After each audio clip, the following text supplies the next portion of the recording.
Hello friends, welcome to our channel PRS educational trust. आज हम लोग डिप्लोमा सेकेंड ईयर का चैप्टर फार्मास्यूटिक्स का चैप्टर 3 का पार्ट 2 प्रिजर्वेटिव्स डिस्कस करने जा रहे हैं। जैसा भी आप इस नाम से समझ पा रहे होंगे कि प्रिजर्वेटिव्स होता क्या है, हमें क्यों ज़रूरत है प्रिजर्वेटिव की, रिक्वायरमेंट क्या है, क्यों हमें प्रिजर्वेटिव किसी भी फॉर्मुलेशन में डालना है। तो जैसा आप सब जानते हैं, प्रिजर्वेटिव्स होते हैं किसी भी सब्सटेंस को या किसी भी फॉर्मुलेशन को, या हम अगर नॉर्मल बात करें, या किसी भी चीज़ को लंबे समय तक ठीक रखने के लिए जो सब्सटेंसेस इस्तेमाल किए जाते हैं उनको बोलते हैं प्रिजर्वेटिव्स। जैसे आप लोग अपने एक होम मेडली एग्जाम्पल्स आपको शेयर करता हूँ। आप लोगों ने घरों में अचार बनते हुए देखा होगा, या आप लोगों के घरों में अचार बनता होगा, तो उसके अंदर भी कुछ ना कुछ ऐसे सब्सटेंसेस डाले जाते हैं जिससे वो अचार लंबे समय तक बिना खराब हुए ठीक ठाक रहे। तो ऐसे ही फार्मास्यूटिकल फॉर्मुलेशंस के अंदर या डोजेस फॉर्म के अंदर कुछ ऐसे कंपोनेंट्स डाले जाते हैं जिनसे कि जो हमारा ड्रग प्रोडक्ट है, जो हमारा एक्टिव फार्मास्यूटिकल इंग्रेडिएंट है, या जो हमारी फॉर्मुलेशन है, वो लंबे समय तक असर दिखाए। जो केमिकल सब्सटेंस हम फॉर्मुलेशन के अंदर ऐड कर रहे हैं, जो प्रिजर्वेटिव की तरह काम कर रहे हैं, बस उनका एक ही चीज़ का ध्यान रखने की ज़रूरत है कि वो इतनी क्वांटिटी में डालने हैं जिससे कि फॉर्मुलेशन के ऊपर उसका कोई असर ना पड़े। बस इतना ही रहे कि वो सब्सटेंस हमारे जो बेसिक ड्रग है, जो बेसिक मॉइटी है, जिसको हम API बोलते हैं, उसको डिटीरियरेट होने से बचाए।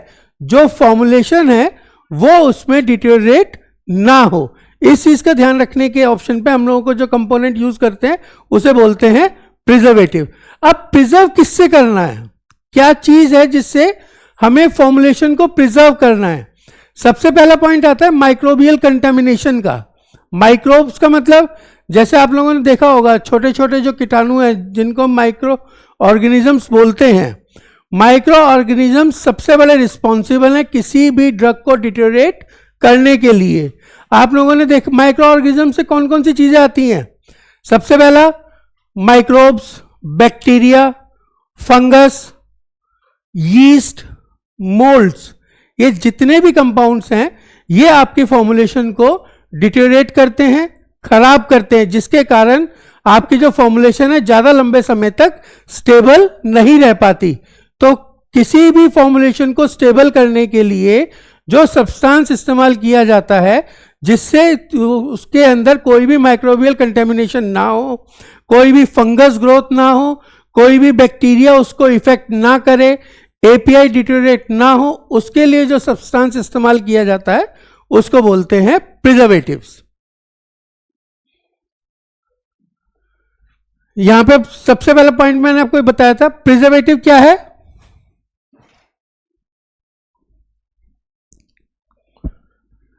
प्रिजर्वेटिव क्या है? प्रिजर्वेटिव एक नेचुरल और सिंथेटिक केमिकल है, ठीक है, जो कि फार्मास्यूटिकल प्रोडक्ट्स के अंदर डाला जाता है। किस चीज के लिए? डिकम्पोजिशन को बचाने के लिए। डिकम्पोजिशन किससे? डिकम्पोजिशन किसी भी माइक्रोबियल ग्रोथ से, कोई ना कोई केमिकल रिएक्शन ना हो, उससे बचाने के लिए भी प्रिजर्वेटिव्स को यूज किया जाता है। अगर केमिकल रिएक्शन होगा तो उसके अंदर जो चेंजेस आएंगे वो हमें चाहिए ही नहीं। अगर हमें चाहिए होते तो हम पहले ही उसको प्रिपेयर करके चलते ना। अगर हमारे चेंजेस जो कि हमें रिक्वायर्ड ही नहीं है, अनडिजायर्ड है, तो वो प्रोडक्ट हमारा क्या करेगा? वो प्रोडक्ट हमारा फेल हो जाएगा, ज्यादा लंबे समय तक स्टेबल नहीं रह पाएगा। तो उस चीज को बचाने के लिए हमने क्या किया, उसके अंदर प्रिजर्वेटिव्स डाला। प्रिजर्वेटिव्स क्या है? प्रिजर्वेटिव्स नेचुरल और सिंथेटिक केमिकल कंपाउंड्स हैं। सिंथेटिक मतलब हमारे मैन मेड, नेचुरल मतलब जो हमें नेचर ने दिए। नेचर के कौन कौन से सोर्सेज हैं? एनिमल सोर्स है, प्लांट सोर्स है, मैराइन सोर्सेज हैं। तो जो जो सोर्सेज जिसके थ्रू हमें प्रिजर्वेटिव्स मिले बाय नेचर, वो नेचुरल प्रिजर्वेटिव्स होते हैं। और जो हमने सिंथेटिकली बनाए, जो मैन मेड रिएक्शंस के साथ बने, उनको बोलेंगे सिंथेटिक, ठीक है। किसके काम आते हैं?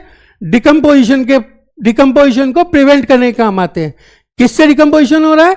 माइक्रोबियल ग्रोथ से। माइक्रोब्स के बारे में आपको बताया था मैंने, क्या कहा था, माइक्रो ऑर्गेनिजम्स कौन कौन से होंगे? माइक्रो ऑर्गेनिजम्स होंगे बैक्टीरिया, यीस्ट, मोल्ड्स और फंगस, ठीक है।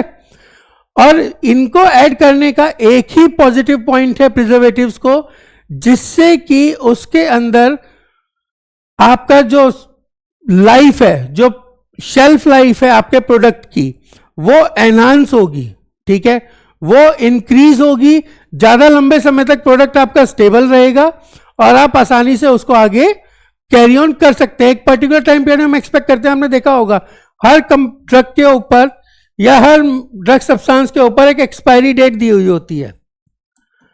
यहां एक्सपायरी डेट का क्या मीनिंग है कि इस समय के बाद या इस टाइम पीरियड के बाद आपकी जो फॉर्मुलेशन है वो इफेक्टिव नहीं रहेगी। क्या ऐसा होता है? बिल्कुल नहीं होता है। एक टाइम पीरियड दिया जाता है जिसमें हम कहते हैं कि इस टाइम पीरियड तक आपकी जो ड्रग प्रोडक्ट है वो स्टेबल रहेगा। उसके बाद कुछ ना कुछ रीजंस हो सकते हैं, केमिकल मॉडिफिकेशंस हो सकती हैं, फिजिकल मॉडिफिकेशंस हो सकती हैं, कोई ना कोई डिकम्पोजिशन प्रोसेस आ सकता है जिसकी वजह से उसकी एफिकेसी रिड्यूस होनी शुरू हो जाती है। तो एक पर्टिकुलर टाइम पीरियड तक उसको स्टेबल रखने के लिए हमें क्या करना पड़ता है? उसके अंदर प्रिजर्वेटिव्स को ऐड करना पड़ता है। प्रिजर्वेटिव्स फार्मास्यूटिकल प्रिपरेशंस में ऐड किए जाते हैं जिससे कि बैक्टीरिया को ग्रोथ को रोक पाए, ठीक है। बैक्टीरिया की ग्रोथ क्यों जरूरी है? जहां बैक्टीरिया की ग्रोथ हुई वहीं पे आपकी फॉर्मुलेशन खराब होनी शुरू हो गई, ठीक है। यीस्ट को भी रोकना है, मोल्ड्स को भी रोकना है। यीस्ट और मोल्ड क्या करते हैं? डिजीजेस कॉज करते हैं। पता चला एक फॉर्मुलेशन हमने ली जो किसी बीमारी को ठीक करने के लिए चाहिए, लेकिन अगर उसके अंदर माइक्रो ऑर्गेनिजम्स ग्रो करने शुरू हो गए, उनकी वजह से कोई ना कोई बीमारी और शरीर में आ गई, तो उसका कोई हमारे लिए फायदा नहीं है। क्यों नहीं है? एक बीमारी के लिए दवाई ली और दूसरी बीमारी को साथ में लेके चल पड़े, ठीक।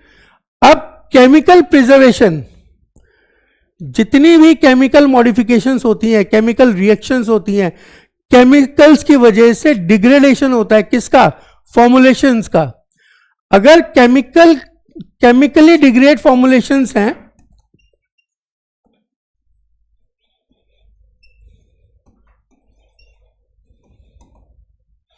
केमिकली डिग्रेडेशन हो रहा है किसी भी फॉर्मुलेशन का, तो हम उसको 100% नहीं रोक सकते, लेकिन हां हम कोशिश कर सकते हैं कि जो उसका स्पॉइलिंग का जो प्रोसेस है जिसकी वजह से डिग्रेडेशन हो रहा है वो थोड़ा सा स्लो हो जाए।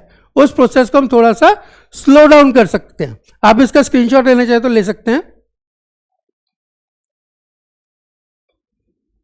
ठीक है। नेक्स्ट स्लाइड पे चलते हैं। अब प्रिजर्वेटिव्स की आइडियल प्रॉपर्टीज क्या क्या हैं, ठीक है। हम प्रिजर्वेटिव यूज तो कर रहे हैं, लेकिन यूज करने से पहले हमें ये भी तो मालूम होना चाहिए कि अगर प्रिजर्वेटिव्स में जो हमें क्वालिटीज चाहिए, जो हमें रिक्वायरमेंट है, क्या वो रिक्वायरमेंट को फॉलो कर पा रहा है या नहीं कर पा रहा है। तो सबसे पहली प्रॉपर्टी क्या है कि वो नॉन इरिटेंट होना चाहिए, कि उसकी वजह से बॉडी के अंदर या किसी भी बॉडी के पार्ट के अंदर कोई भी इरिटेशन ना हो, कहीं कोई इचिंग ना हो, इन्फ्लेमेशन ना हो। उस चीज को भी ध्यान रखने की जरूरत पड़ती है कि जो आपका प्रिजर्वेटिव है वो नॉन इरिटेंट हो, नॉन टॉक्सिक हो और फिजिको केमिकली स्टेबल हो। फिजिकली भी स्टेबल हो और केमिकली भी स्टेबल हो। Non reactant, non toxic and physico chemical stable, ये तीन रिक्वायरमेंट प्रिजर्वेटिव की क्वालिटीज में होनी चाहिए।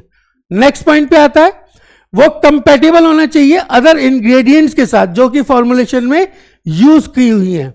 अगर वो इनकम्पैटिबल होगा, मतलब वो जो कंपाउंड्स फॉर्मुलेशन के अंदर प्रेजेंट है उनके साथ वो अपनी कंपैटिबिलिटी को शो नहीं करेगा, तो फॉर्मुलेशन क्या होगी? प्रिसिपिटेट आउट हो जाएगी, या फिर फॉर्मुलेशन की एलिगेंस खराब हो जाएगी, फॉर्मुलेशन की तरह ही नहीं रहेगी। तो प्रिजर्वेटिव को सिलेक्ट करने के टाइम पे इस चीज का ध्यान रखने की बहुत ज्यादा जरूरत है कि जो प्रिजर्वेटिव हम ले रहे हैं वो फॉर्मुलेशन के अंदर जो जो इंग्रेडिएंट्स अवेलेबल हैं उनके साथ वो स्टेबल रहे। थर्ड पॉइंट पे आता है, वो एंटी माइक्रोबियल एजेंट की तरह भी एक्ट करे, ठीक है। एंटी माइक्रोबियल एजेंट की तरह एक्ट करे और वाइड स्पेक्ट्रम ऑफ एक्टिविटी को रिप्रेजेंट करे। वाइड स्पेक्ट्रम का मतलब क्या है? हमने कहा एंटी माइक्रोबियल भी हो, ठीक है, माइक्रोब से बचा सके। अभी जब माइक्रोब्स में क्या क्या आएगा? बैक्टीरिया भी आएगा, फंगस भी आएगा, यीस्ट भी आएगा, मोल्ड्स भी आएगा। जरूरी नहीं है वो किसी एक के ऊपर ही काम करे, इस चीज का भी ध्यान रखने की बहुत ज्यादा जरूरत है। It should be potent and act effectively in small concentrations. Potent का मतलब उसकी जो एफिकेसी है वो इतनी स्ट्रांग होनी चाहिए कि उसकी स्मॉल छोटी से छोटी कंसेंट्रेशन भी आपके डिजायर्ड इफेक्ट को प्रोड्यूस कर सके। ऐसा ना हो कि हमें इफेक्ट ज्यादा चाहिए तो उसके लिए हम कंसेंट्रेशन भी ज्यादा लें, नहीं, आपकी जो प्रिजर्वेटिव की कंसेंट्रेशन होगी वो बहुत ही शॉर्ट स्पेल में होगी, कम क्वांटिटी होगी, ज्यादा असर होगा, ठीक है, इस चीज को और ध्यान में रखना है। नेक्स्ट पॉइंट पे आता है, it should maintain the activity throughout the product manufacturing to the shelf life and uses.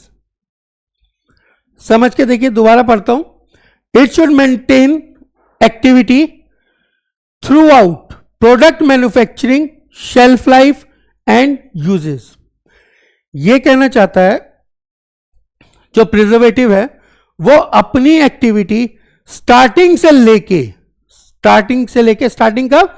जब वो प्रोडक्ट मैन्युफैक्चर हुआ, मैन्युफैक्चरिंग से लेके उसकी एक्सपायरी डेट तक, उसकी शेल्फ लाइफ का मतलब क्या है कि वो प्रोडक्ट मैन्युफैक्चरिंग से लेके कितने टाइम पीरियड तक इस्तेमाल हो सकता है बिना किसी डिटीरियोरेशन के, बिना किसी डिकम्पोजिशन के, बिना किसी टेंशन के आप उस प्रोडक्ट को यूज कर सकते हैं, उस टाइम पीरियड को बोलते हैं शेल्फ लाइफ। तो जो आपका प्रिजर्वेटिव होगा वो आपकी एक्टिविटी मैन्युफैक्चरिंग से लेके उसकी शेल्फ लाइफ तक, उसकी एक्सपायरी डेट तक वो प्रॉपरली उस प्रोडक्ट को सेफ रखे, स्टेबल रखे। अब प्रिजर्वेटिव्स कितने टाइप्स के होते हैं? अभी तक तो हमने पढ़ा कि प्रिजर्वेटिव्स क्या हैं और प्रिजर्वेटिव्स की क्या क्या आइडियल कैरेक्टरिस्टिक्स हैं, जिससे कि हमें यह आइडिया कि प्रोविजन पे आएगा कि प्रिजर्वेटिव्स अब कितने टाइप के हैं। वो डिपेंड करते हैं दो चीजों के ऊपर, based on mechanism of action और based on source. Mechanism of action के अकॉर्डिंग कौन कौन से हैं? एंटीऑक्सीडेंट्स, एंटीमाइक्रोबियल और चिलेटिंग एजेंट्स, ठीक है। सोर्स के ऊपर कौन कौन से हैं? नेचुरल प्रिजर्वेटिव्स और आर्टिफिशियल प्रिजर्वेटिव्स। आर्टिफिशियल में कौन कौन से हैं? Tocopherols, sodium benzoate, potassium benzoate, methyl paraben, ethyl paraben और प्रोपाइल पैराबिन, ठीक है। नेक्स्ट पॉइंट पे चलते हैं।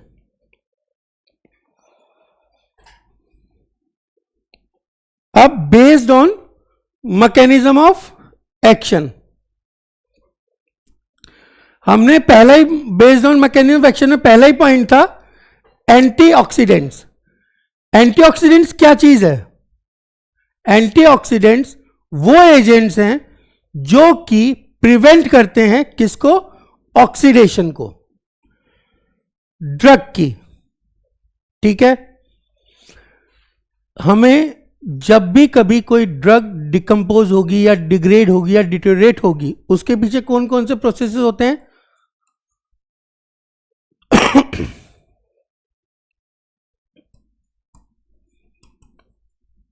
ऑक्सीडेशन,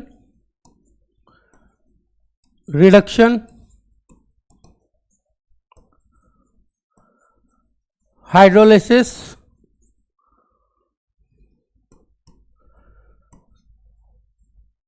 थर्मल रिडक्शन,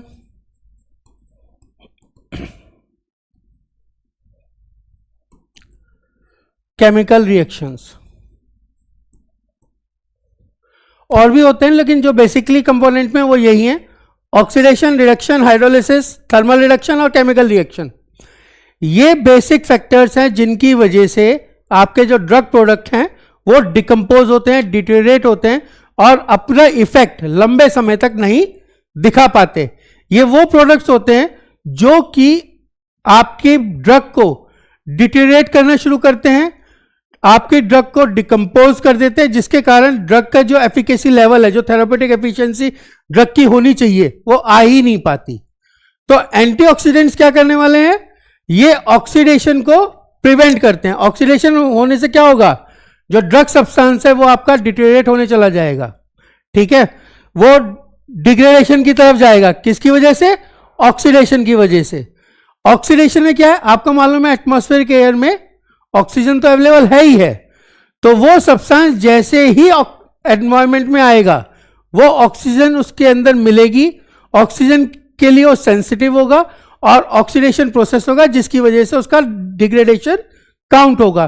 तो उस प्रोसेस को रोकने के लिए जो प्रिजर्वेटिव्स यूज किए जाते हैं वो होते हैं एंटीऑक्सीडेंट्स। एग्जांपल्स क्या हैं, vitamin E, vitamin C, butylated hydroxy anisole, butylated hydroxy toluene etcetera, ठीक है। तो अब हम नेक्स्ट पे चलते हैं, एंटी माइक्रोबियल एजेंट्स। ये एजेंट्स कौन से होते हैं, जो ग्राम पॉजिटिव और ग्राम नेगेटिव माइक्रो ऑर्गेनिजम्स के ऊपर दोनों पे काम करते हैं, ठीक है। माइक्रोब्स क्या, माइक्रोब्स दो तरीके के होते हैं, ग्राम पॉजिटिव माइक्रो ऑर्गेनिज्म और ग्राम नेगेटिव माइक्रो ऑर्गेनिजम्स। ये दोनों टाइप के माइक्रो ऑर्गेनिजम्स रिस्पॉन्सिबल होते हैं किसके, डिग्रेडेशन के। क्यों, क्योंकि ये दोनों ही आपके प्रोडक्ट को डिग्रेड करते हैं, डिकम्पोज करते हैं। तो उनसे बचाने के लिए आपको जो प्रिजर्वेटिव्स यूज करने हैं, जो प्रिजर्वेटिव यूज होते हैं वो है सोडियम बेंजोएट, सॉर्बेट्स, मिथाइल पैराबन और प्रोपाइल पैराबन, ठीक है। आप लोग इसका स्क्रीनशॉट ले सकते हैं।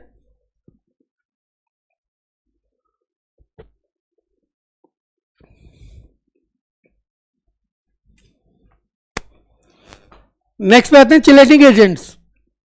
चिलेटिंग एजेंट्स कौन से होते हैं, चिलेटिंग एजेंट्स वो एजेंट्स होते हैं जो फार्मास्यूटिकल इंग्रेडिएंट्स के साथ जाके, फार्मास्यूटिकल इंग्रेडिएंट्स के साथ जाके एक कॉम्प्लेक्स बना लेते हैं, ठीक है।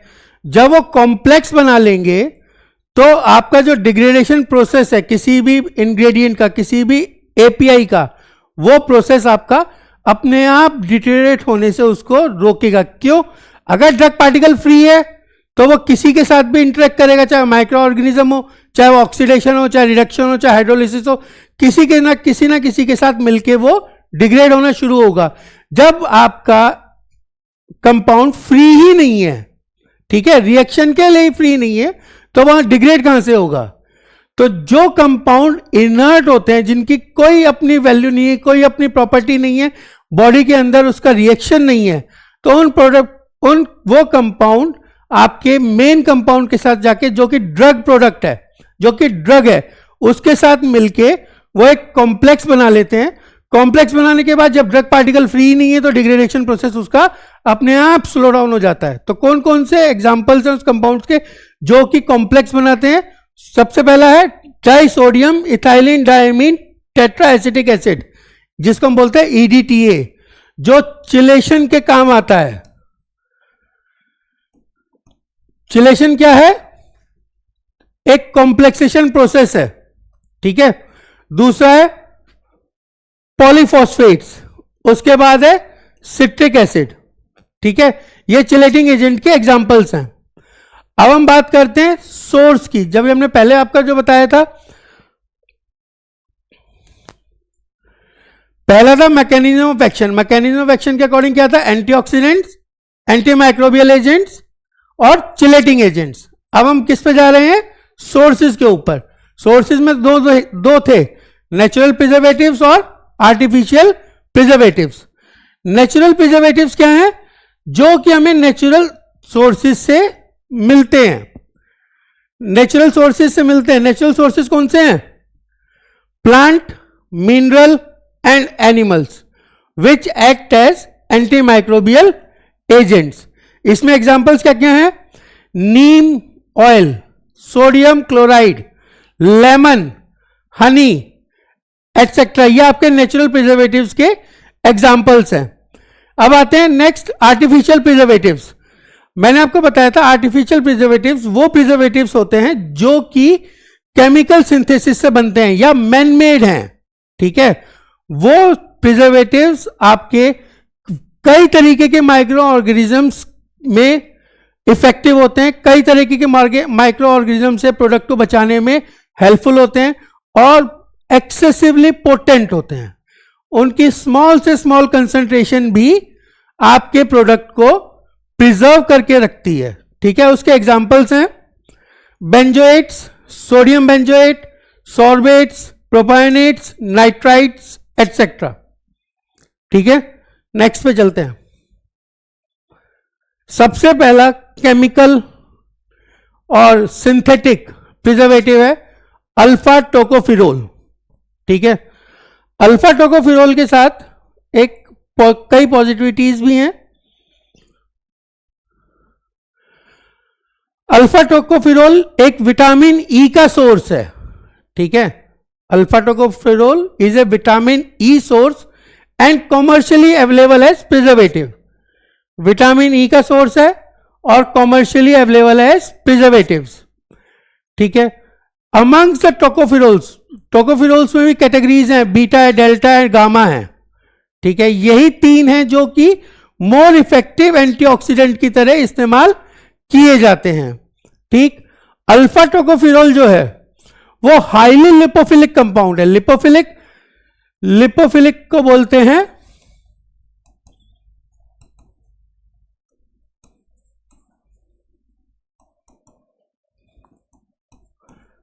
Lipids loving.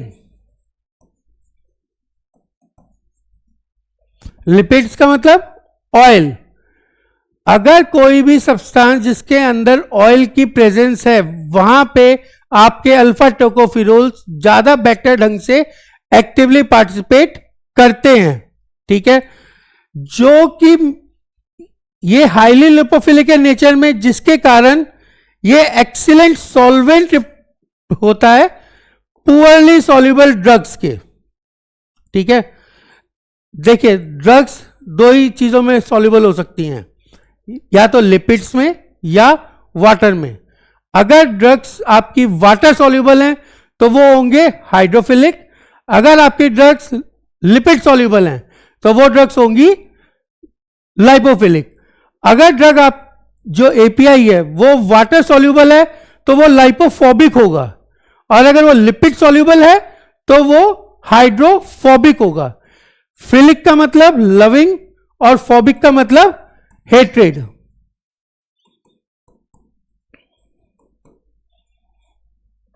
ठीक है। जो कंपाउंड वाटर लविंग होगा वो लिपिड फोबिक होगा, जो लिपिड फोबिक होगा वो, जो लिपिड लविंग होगा वो वाटर फोबिक होगा। तो जो ड्रग्स आपकी वाटर में सॉल्युबल हैं वहां पे अल्फा टोकोफिरोल आपका एज ए प्रिजर्वेटिव नहीं यूज हो सकता या कम यूज होगा, क्योंकि एज ए सॉल्वेंट नहीं यूज हो सकता। जो पुअरली सॉल्युबल ड्रग्स हैं उस केस में आपका जो कंपाउंड है वो हाईली लिपोफिलिक होने के कारण पुअरली सॉल्युबल ड्रग्स के लिए वो एज ए सॉल्वेंट यूज किया जा सकता है, ठीक है। ये ऑयल और फैट बेस्ड फार्मास्यूटिकल प्रोडक्ट्स में ज्यादा इफेक्टिवली यूज किया जाता है, और इसकी जो कंसंट्रेशन है वो है आपकी 0.001 टू 0.05% वॉल्यूम बाय वॉल्यूम, ठीक है। एक और चीज है अल्फा टोकोफिरोल्स के साथ, इसकी जो एंटीऑक्सीडेंट एक्टिविटी है, अल्फा टोकोफिरोल की एंटीऑक्सीडेंट जो एक्टिविटी है, अगर हम इसके अंदर कोई भी ऑयल सॉल्युबल सब्सटेंस ऐड कर देते हैं तो वो अल्फा टोकोफिरोल की एक्टिविटी को एनहांस करता है, सिनर्जिस्टिक इफेक्ट देता है।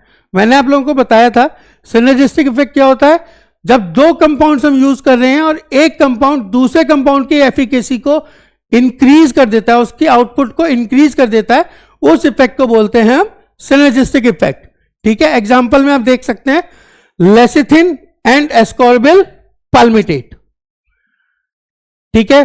तो आप टोकोफिरोल्स के बारे में आइडिया लग गया कि टोकोफिरोल्स एज ए प्रिजर्वेटिव यूज किया जाता है, ठीक। अल्फा सेगमेंट जो है इसका वो ज्यादा बेटर ढंग से स्टेब्लिश्ड है,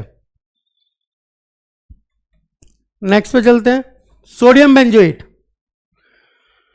नेक्स्ट है हमारा सोडियम बेंजोएट। सोडियम बेंजोएट एक प्रिजर्वेटिव की तरह यूज किया जाता है, ठीक है, और उसकी जो सबसे बेस्ट कंसंट्रेशन है, जब हम बात करें ओरल मेडिसिन की, ओरल मेडिसिन में उसकी कंसंट्रेशन है 0.02 टू 0.5%। यही चीज अगर हम पेरेंटल प्रोडक्ट्स में बात करें, ओरल मतलब वो फॉर्मुलेशन जो हम ओरल रूट से दे रहे हैं, पेरेंटल फॉर्मुलेशंस मतलब वो फॉर्मुलेशंस जो हम इंजेक्शन की फॉर्म में दे रहे हैं या बॉडी के अंदर हम डायरेक्टली ब्लड स्ट्रीम में इंजेक्ट कर रहे हैं। और तीसरा आता है 0.1 टू 0.5% इन कॉस्मेटिक्स। अगर कॉस्मेटिक प्रोडक्ट्स वो प्रोडक्ट्स हैं जो ट्रांसडर्मली स्किन के ऊपर यूज किए जाते हैं, तो उस तीनों जगह सोडियम बेंजोएट की जो कंसंट्रेशन है वो अलग अलग है। जैसे 0.2 टू 0.5 ओरल मेडिसिन में है, 0.5% पेरेंटल प्रोडक्ट्स में है, और 0.1 टू 0.5 कॉस्मेटिक्स में है, ठीक है। अब यह आता है कि ये नैरो रेंज ऑफ पीएच पे भी इफेक्टिव है, ठीक है। It is effective over a narrow pH range. Narrow pH range का मतलब pH range, narrow pH range में रेंज आती है pH 2 to 4। Narrow pH range में पीएच की जो रेंज आती है वो आती है 2 टू 4, ठीक है। नैरो पीएच रेंज में भी इफेक्टिव है। बेंजोइक एसिड की जगह हम इसको यूज कर सकते हैं, क्यों? क्योंकि इसकी सॉल्युबिलिटी जो है वो ज्यादा बेटर है, ठीक है। इसके साथ एक छोटी सी प्रॉब्लम है। वो प्रॉब्लम क्या है? ये अनप्लीजेंट फ्लेवर भी देने की कैपेसिटी रखती है। अगर इसकी कंसंट्रेशन से हो सकता है थोड़ा सा फॉर्मुलेशन का फ्लेवर जो है वो अनप्लीजेंट हो। आप इसे नोट करना चाहें तो कर सकते हैं।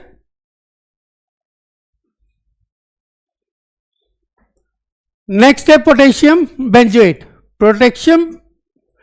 पोटेशियम बेंजोएट की जो प्रिजर्वेटिव एफिकेसी है वो इंक्रीज करती है जब पीएच आपका डिक्रीज करता है।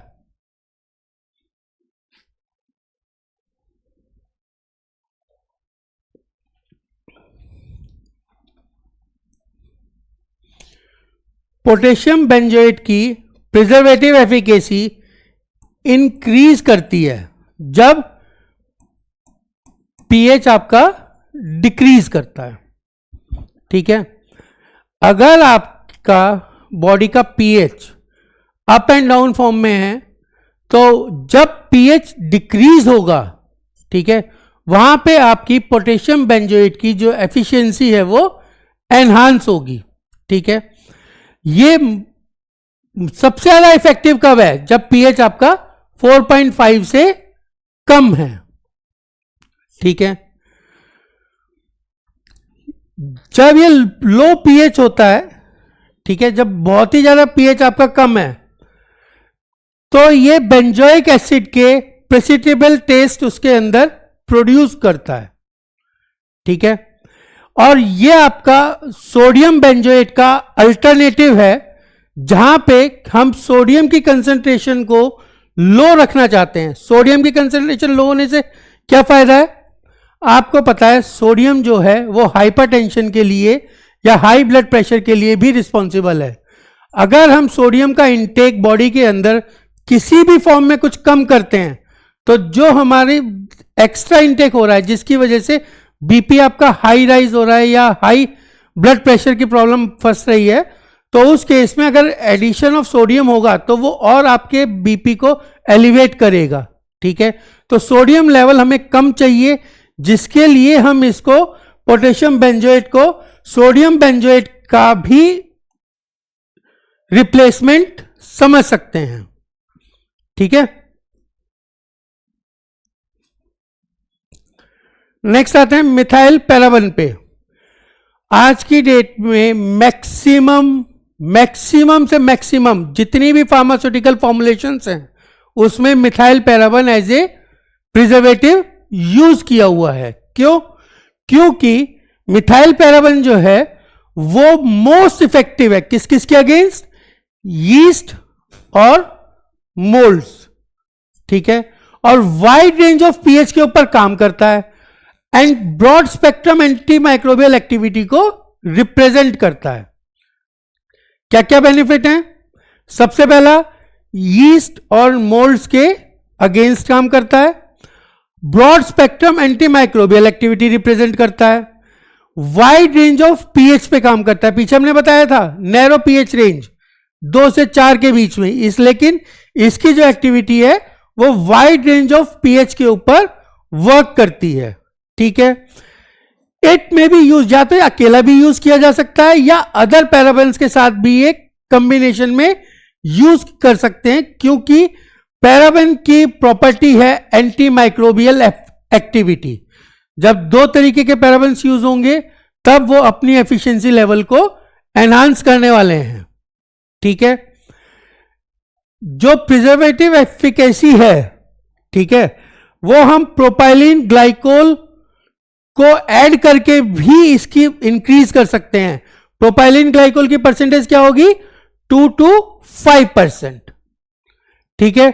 अब मिथाइल पैराबेन में क्या आया कि ऑलमोस्ट मैक्सिमम फार्मास्यूटिकल फॉर्मुलेशंस में यूज किया जा सकता है, यीस्ट और मोल्ड्स के अगेंस्ट इफेक्टिव है, वाइड रेंज ऑफ पीएच के ऊपर काम कर सकता है, broad spectrum anti microbial activity represent करता है, ठीक है।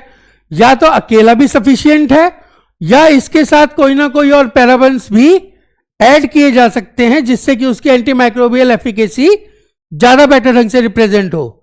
और प्रिजर्वेटिव एफिकेसी के लिए हम इसके अंदर प्रोपाइलिन ग्लाइकोल भी यूज कर सकते हैं जिससे कि उसकी एफिकेसी इंप्रूव हो, ठीक है। अब लास्ट में है प्रोपाइल पैराबेन। प्रोपाइल पैराबेन क्या है? प्रोपाइल पैराबेन है बेंजोएट एस्टर, ठीक है। प्रोपाइल पैराबेन क्या है? बेंजोएट एस्टर है, किसका? 4 हाइड्रोक्सी बेंजोइक एसिड का, ठीक है। बेंजोएट एस्टर है 4 हाइड्रोक्सी बेंजोइक एसिड का। ये फूड एडिटिव की तरह भी यूज होता है। फूड एडिटिव्स मतलब फूड कंपोनेंट्स में जो एक्सिपेंट्स और एडिटिव्स यूज किए जाते हैं उसके अंदर भी हम इसको यूज कर सकते हैं। ये एंटी फंगल एजेंट की तरह काम करता है और एंटी माइक्रोबियल एजेंट की तरह भी काम करता है, ठीक है। हमने टोकोफिरोल्स के बारे में बताया था कि टोकोफिरोल्स लिपोफिलिक हैं, जहां पे लिपिड्स का काम हो, जहां पे ऑयल बेसिस हो, वहां पे हम टोकोफिरोल्स को यूज करते हैं। लेकिन प्रोपाइल पैराबेन्स जो हैं वो वाटर बेस्ड कॉस्मेटिक्स में इफेक्टिव होते हैं, जैसे creams, lotion, shampoos and other bath products, ठीक है। तो प्रोपाइल पैराबेन और टोकोफिरोल में यही फर्क है। प्रोपाइल पैराबेन जो है वो वाटर बेस्ड कॉस्मेटिक्स में यूज होता है, प्रोपाइल पैराबेन जो है वो होता है आपका लिपिड बेस्ड में, ऑयल बेस्ड और फैट बेस्ड फार्मास्यूटिकल फॉर्मुलेशंस के अंदर, ठीक है। हमने अभी आपसे सिंथेटिक में कौन कौन से पढ़े? Alpha tocopherols, benzoic acid, sodium benzoate, methyl paraben और प्रोपाइल पैराबेन। नेक्स्ट में आता है इथाइल अल्कोहल। इथाइल अल्कोहल भी यूज किया जाता है, जैसे हमने कहा इथेनॉल। इथेनॉल को भी as an anti bacterial agent की तरह इस्तेमाल करते हैं। इथेनॉल जो है वो बैक्टीरिसाइडल है, ठीक है, और मिक्सचर की फॉर्म में यूज होता है। मिक्सचर कितना? 60% से लेके 95% वेट बाय वॉल्यूम से, ठीक है। इथेनॉल जो है बैक्टीरियोसाइडल है, एक्वस मिक्सचर है। एक्वस मिक्सचर, एक्वस का मतलब वाटर के साथ इजीली मिक्स हो जाता है, ठीक है। जो ऑप्टिमम कंसंट्रेशन है इथाइल अल्कोहल की वो है 70% वॉल्यूम बाय वॉल्यूम। ये V बाई V का मतलब है वॉल्यूम बाय वॉल्यूम। आपने एक देखा होगा W बाय V, ये होता है वेट बाय वॉल्यूम।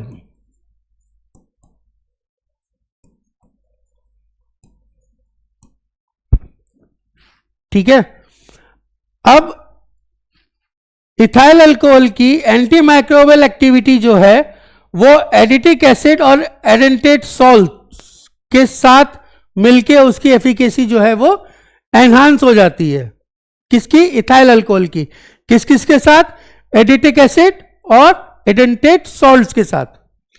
नेक्स्ट में आता है ethanol is inactivated in the presence of non-ionic surfactant and is ineffective against bacterial spores। अगर आपके नॉन आयनिक सर्फेक्टेंट्स प्रेजेंस में है तो उस केस में इथेनॉल काम नहीं करेगा और जो उसकी एफिकेसी है एंटी माइक्रोबियल फॉर्म में या बैक्टीरियासाइडल, वो बैक्टीरियल स्पोर्स के ऊपर काम नहीं करेगी। तो आप सीधा सीधा मान के चलें इथाइल अल्कोहल जो है अगर कहीं पे नॉन आयनिक सर्फेक्टेंट्स यूज हो रहे हैं या इस्तेमाल हो रहे हैं, वहां पे इथाइल अल्कोहल आप एज ए प्रिजर्वेटिव यूज नहीं कर सकते हैं। ठीक है, तो ये थे हमने आज जो आपसे पढ़ने के प्रोविजन पे रहे प्रिजर्वेटिव्स के बारे में। तो नेक्स्ट क्लास के ऑप्शन पे हम फार्मास्यूटिकल पैकेजिंग के साथ आपसे फिर मिलेंगे। Okay, thank you.